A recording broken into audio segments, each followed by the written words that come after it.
All right, this is a strategic guide, and it's designed specifically for senior management.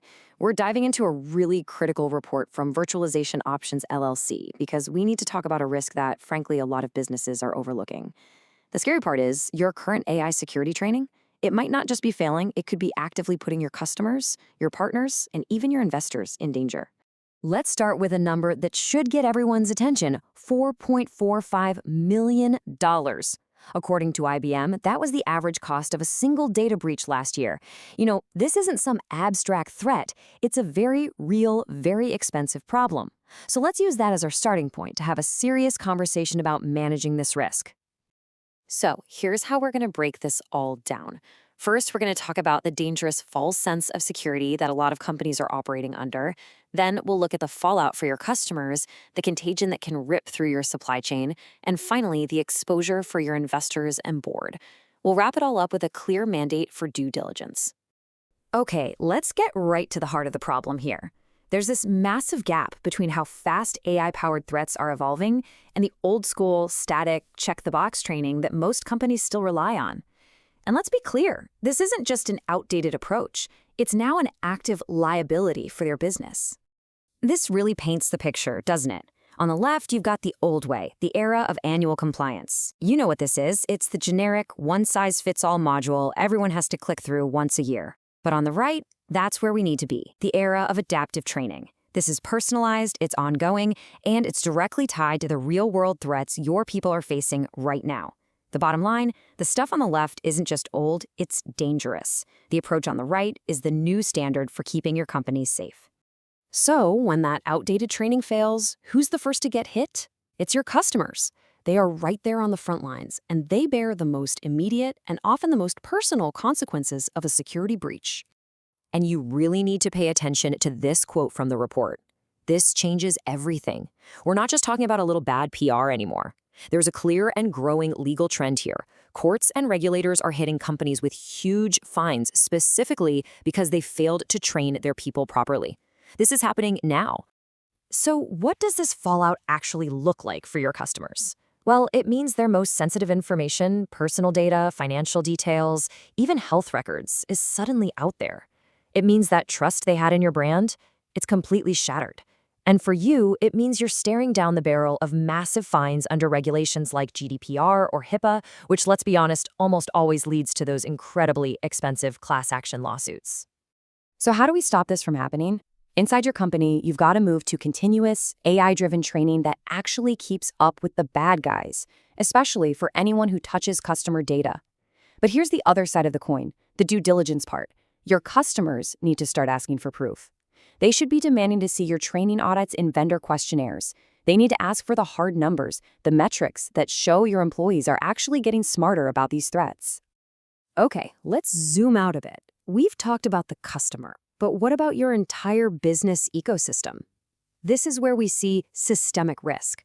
A single security failure in your company doesn't just stay with you. No, it spreads like a virus through your entire network of partners and suppliers.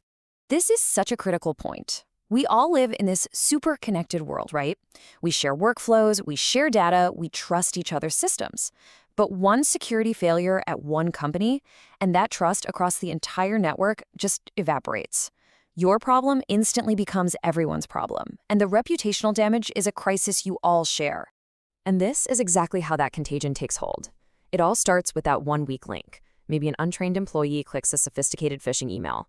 Suddenly, an attacker is in your system, and from there, they can move through your shared connections to your partners. This is how you end up with contractual liabilities, massive operational disruptions, and that complete breakdown of trust we just talked about. Look, the solution here is twofold.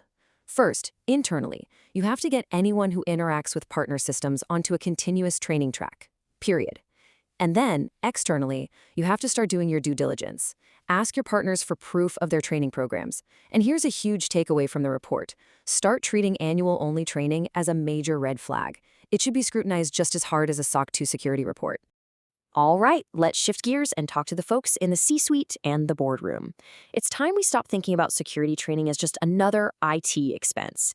It's a core governance issue with direct, material, financial consequences for your investors. Now, This right here, this is the point that should make every single director sit up and pay very close attention. The rules have changed. We are now seeing growing personal liability for directors and officers. If you neglect something as fundamental as proper security training, it's not just a corporate problem anymore. It's a breach of your fiduciary duty that could put your own personal assets on the line. The risk to investors is huge, and it comes in waves. First, there's that immediate financial hit, that $4.45 million bill we started with. But then your stock price takes a nosedive, your cost of capital goes up, and you're facing new legal risks under the SEC's disclosure rules. And it all comes back to that personal liability risk for the board. 4. That's it. Just 4 business days. Under the new SEC rules, that's all the time public companies have to disclose a major cyber incident. That kind of pressure is immense, and it really highlights why prevention is so critical, because weak training just increases the odds that you'll have to deal with one of these high-stakes disclosures with the clock ticking.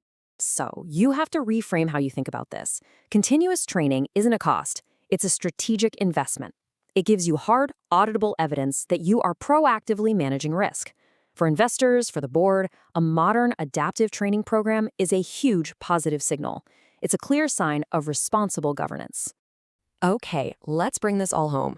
We're going to wrap everything up into a simple, practical due diligence framework, something that every single stakeholder, whether you're a customer, a partner, or an investor, can start using right away. This is your checklist. These are the questions you need to be asking. Number 1, get your hands on the actual program documentation.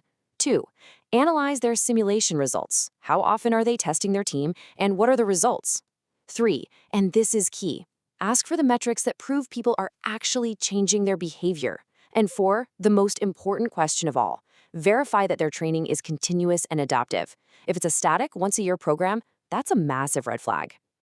And so I'll leave you with one final question, and it's for every leader watching this. I want you to take a good, hard look at your own security awareness program. Ask yourself, is it truly a line of defense for your organization?